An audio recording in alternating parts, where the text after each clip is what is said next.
Voltando aqui para mais um vídeo sobre análise de papéis. Vamos dar uma olhada como foi o resultado da Copel, a Copel que se tornou uma corporation, não exatamente uma corporation pura, mas uma corporation. Já vou falar um pouquinho sobre isso. Será que nesse segundo trimestre houve prejudicado o resultado, segundo o que nós apuramos nos documentos que foram publicados? Vamos dar uma olhada como é que foi o resultado da Copel. E vamos começar aqui pelas demonstrações de resultados. Vamos dar um salto na página 4, que eu acho que a gente já consegue ver alguma coisa aqui no passivo da companhia, porque uma das coisas que nos interessa é exatamente o patrimônio líquido, que nós vamos levar para a nossa tabela lá no final, onde nós vamos analisar os múltiplos. Do ponto de vista do patrimônio líquido, o patrimônio líquido total da companhia ficou aqui no consolidado para a empresa em 22 bilhões aqui aproximadamente. Veja que salta de 21,1 bilhões no fechamento de 2022. Então nós transportaremos 22 bilhões e 10 milhões para a nossa tabela de indicadores lá no final. Depois disso, nós ainda podemos verificar aqui como é que andam as receitas da companhia do ponto de vista aqui da receita operacional líquida que nós vamos colocar lá. Veja aqui o ano passado, aqui no consolidado, no fechamento do primeiro semestre, a companhia estava em 10,8 bilhões. E agora está em 10,8, mas um crescimento ali, porque salta de 846 milhões para 890, uma melhoria bem suave no resultado propriamente dito. E veja que isso aí, evidentemente, deve impactar os demais resultados. Se nós olharmos aqui para o lucro líquido do período, então veja que a companhia ela sai de 147 milhões no IFRS para 943. Isso porque, evidentemente, teve incidências não recorrentes nesse período do primeiro semestre. Já na apresentação dos resultados, a gente pode verificar aqui algumas, vamos dizer assim, alguns destaques que a companhia logo cita. Aqui da parte de pessoal, a companhia está lançando um programa de demissão voluntária. Ela ainda fala aqui em reter, atrair e desenvolver talentos, mas ela provavelmente está indo aí na direção de alguma redução na sua parte de custos. É o que mais ou menos me pareceu sinalizar ao olhar essa apresentação como um todo. Depois da privatização, houve essa nova composição acionária que ficou da seguinte forma. Veja que antigamente a companhia, então, o maior acionista era o Estado do Paraná e atualmente em ações ordinárias ficou com 32,3% e nas ações preferenciais de classe B ficou com 6,9%. No total, são 17,9% das ações possuídas pelo Estado do Paraná. Veja que ele já perde aqui para o BNDES Participações, que fica com 22,1%. Ainda existem cerca de 360 milhões de ações para um lote suplementar. Se esse lote suplementar for totalmente a pleno, por isso que tem esses 100% aqui, então o Estado do Paraná vai ficar com 15,7% da companhia, ao passo que o BNDES Participações vai ficar com 22%. Como destaque, especificamente, no segundo trimestre de 2023, veja que o caixa operacional ele cresce aqui 1,5 bi, 3,1% sobre o segundo trimestre de 2022. Outro destaque interessante é justamente esse impacto aqui negativo de 260 milhões no EBITDA, que foi por conta aqui da geração e transmissão. Toda vez que você vê esse JET é porque está falando desse segmento. A Copel ela é verticalizada, ela tem geração, transmissão, distribuição e ainda tem um segmento de gás, além de uma usina termoelétrica ao qual ela está tentando se desfazer. Então veja que por conta da JET aqui hoje houve esse impacto negativo sobre o EBITDA, no entanto ele é IFRS e não tem efeito caixa. O reajuste tarifário, especificamente na parte de distribuição, o efeito médio do reajuste é de 10,5 bi, o que está até acima aí da questão inflacionária. O reajuste da receita anual permitida, então nesse caso aqui nós estamos falando de transmissão, no ciclo 23-24, veja que vai para 1,5 bi, ele é 14% acima do anterior e começa a contar a partir do dia 1º de julho de 2023. Aqui o desinvestimento na UEGA, que é a usina de energia a gás, ela teve esse desinvestimento aqui na ordem de 150 milhões. Desinvestimento onde a companhia quer reduzir a sua geração de carbono e depois está mais preparada para eventual regulamentação do mercado de crédito de carbono. Na parte financeira, normalmente a companhia ela fala nesses três segmentos: EBITDA, lucro líquido e a geração de caixa. Veja que o EBITDA já ajustado, ele tem um decréscimo no semestre, comparativo primeiro semestre de 22 com o primeiro semestre de 2023, de 2,1%, caindo de 2,9 bi para 2,8, quase 2,9, até porque a queda foi pequenininha. Do outro lado, no lucro líquido ajustado, já um impacto maior aqui de 12,3%, que sai de 1,3 bi para 1,15 no comparativo semestral. E veja aqui, neste caso, teve essa redução do EBITDA, uma maior depreciação e amortização, além de um aumento da dívida. Na geração de caixa também teve uma queda de 2,9, quase 3 bi no primeiro semestre de 2022 para 2,5, uma queda de 13,4%.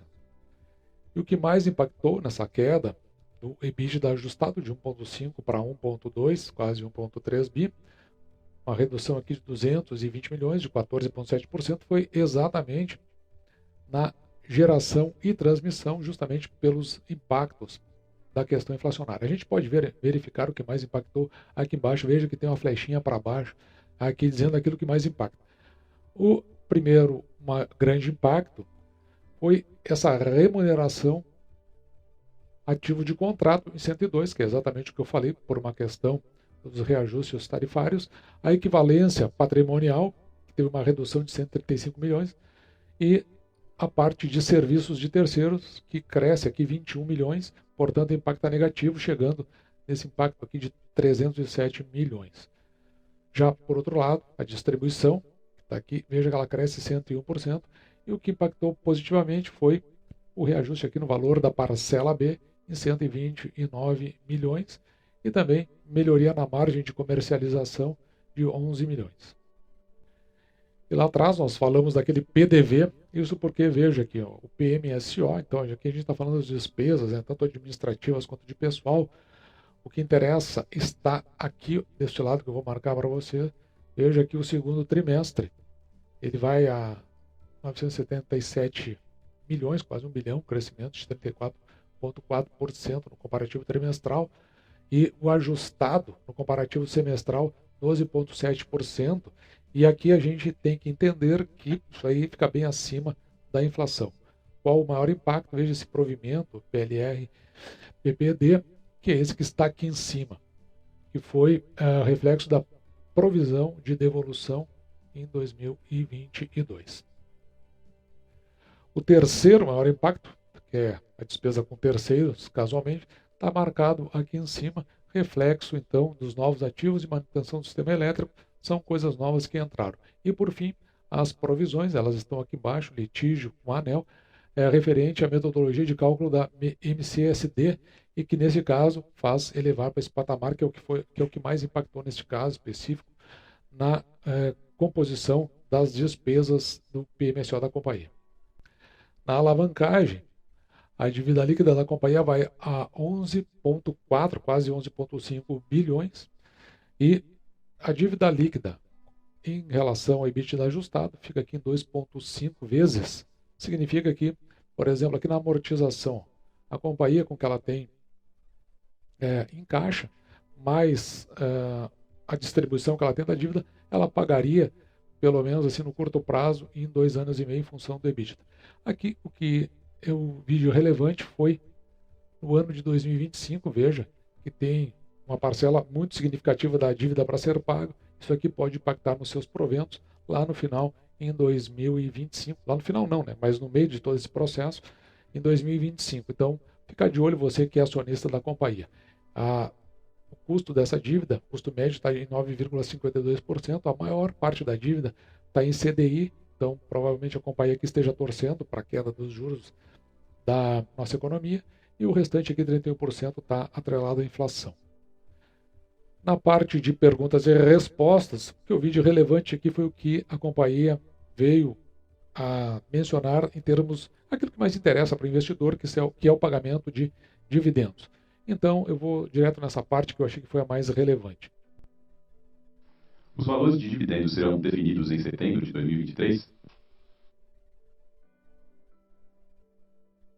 Olá, André. Sim, como eu comentei, nós vamos levar já para a próxima reunião do Conselho, que será em setembro, uma proposta de pagamento de dividendos, que basicamente seguirá a nossa política, né, não vai ter nenhuma surpresa, que ela se baseia basicamente sobre os resultados do primeiro semestre. Então, acho que nós já temos todos os componentes prontos para fazer essa proposta. E a definição do pagamento será também discutida nessa reunião do Conselho, mas sem dúvida será feito ainda em 2023. Só lembrando que no ano passado, nós também fizemos nessa época a mesma proposta e pagamos os dividendos referente ao primeiro semestre do ano passado em novembro. Então, devemos seguir o mesmo caminho. Que a política alemã determina dois eventos por ano de dividendos. Exatamente, é o primeiro. Então, o que eu vi de relevante aí é exatamente isso. Eles vai ter uma reunião do conselho em setembro, eles vão fazer a definição do pagamento, que deve acontecer ali no mês de novembro, e seguindo o que aconteceu no ano passado e, consequentemente, com um anúncio até de dividendos e pagamentos em semestrais. Então, são 2 vezes ao ano, isso é o que a Copel está se propondo. Depois, nós vamos fazer o cálculo ali do que a gente espera para este ano de 2023, sendo que até o presente momento a companhia não anunciou nem pagou dividendos. Nos anúncios do ano passado, de novembro, a companhia fez o pagamento logo em novembro, assim que ela fez o anúncio do pagamento, lá no final do mês, e a outra parte ela pagou em junho deste mês de 2023. Indo agora para o nosso quadro, que tem os nossos múltiplos com relação à Copel, veja que nós tínhamos uma projeção para 2023 que ficou aqui na ordem de 24,1 bi de receita líquida, operacional líquida, em função do CAGR que a companhia possuía de 10,8 ao ano. No entanto, com os resultados que nós vimos até agora, nós descemos um pouco aqui para 21,7 bi. Nós tínhamos uma projeção de um lucro líquido de 2,7 bi aproximadamente, e com os resultados que foram apurados até agora ficamos em 1,8.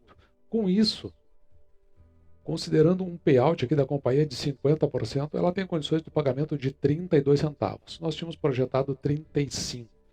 Para esses 32 centavos, e aqui, antes de eu mencionar sobre isso, esses 32 centavos com 50% de payout é uma visão extremamente conservadora. A gente jogou bastante para baixo para não ter surpresas em função de todo esse processo de privatização da companhia.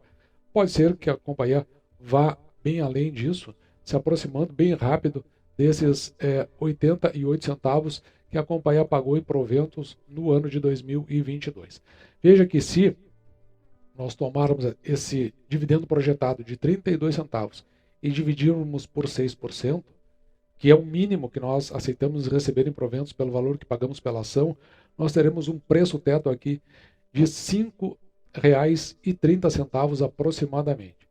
No entanto, no momento em que estávamos fazendo esse vídeo, a cotação da ação da companhia, a Copel, a CPL E6, que é uma ação preferencial de classe B, uma das que o estado do Paraná ainda possui, estava em R$ 8,46. Na média, a Copel veio pagando aqui em torno de 58 centavos por ação, o que dá um preço teto de R$ 9,68. Você vai lembrar do lucro líquido que nós apontamos, consolidado, e trazemos para cá. Veja que esse lucro líquido cresce em relação ao ano passado, fechamento do ano passado, em 4,16%, que é um crescimento bem interessante. O preço da ação, aqueles R$ 8,46, dividido pelo valor patrimonial por ação, fica em 1,14. Esse número aí indica o seguinte: quando está abaixo de 1, a gente entende que a ação possa estar barata e que praticamente não existe risco em comprar a ação da companhia. Quando ele fica entre 1 e 2, para o método do canal, a gente acha que a ação está mais ou menos dentro do seu preço e, consequentemente, pode sinalizar uma possibilidade de compra e o risco até que está relativamente baixo.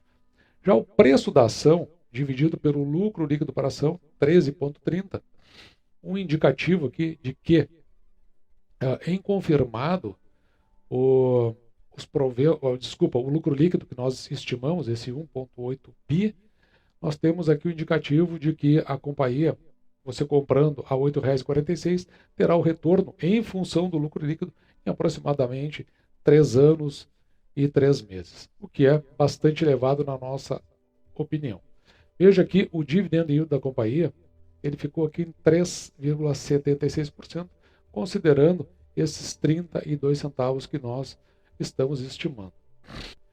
E no final, nossa tradicional tabela com comparativo elétrica a elétrica, agora incluindo a Copel. Para que você possa estabelecer um parâmetro aqui, já temos Auren, AS Brasil e CEMIG. Você pode estabelecer os parâmetros daquela que melhor se encaixa a sua visão de oportunidade e a sua carteira de investimento. Essa tabela fica disponível no Instagram do canal, mh.investir, e lá verá outras empresas que também foram analisadas e você vai poder fazer o comparativo conforme a sua intenção de investimento. E a Copel, nesse processo aí de privatização, se torna uma companhia, uma corporation que não tem um controlador definido, é verdade, mas por outro lado, por questão estatutária, quem pode fazer a escolha dos diretores, somente o Estado do Paraná. Isso aí ainda ficou consignado, coisa que não deve mudar tão cedo, além do que também tem uma limitação estatutária de compra de ações ordinárias até um limite, a partir daí ninguém mais pode ter, ou seja, ela continuará sendo uma corporation, entretanto, com essa ascensão do Estado do Paraná sobre aquelas pessoas que vão estar à frente da companhia. Então é uma meia privatização, né? É uma meia corporation. Com tudo isso, ela se mostra uma companhia que não se apresenta para mim do jeito que eu gostaria. Se eu já tinha restrição em relação a corporations, eu tenho mais agora quando é uma corporation, mas que ao mesmo tempo tem uma influência muito forte de poder governamental sobre a companhia, e isso é o que me afasta dela. Mas isso eu deixo para que você avalie, você investidor da Copel, se isso é o que melhor se ajusta à sua forma de investir. Dito isso, vou ficando por aqui, me despeço de você e deixo, como sempre, o meu grande abraço!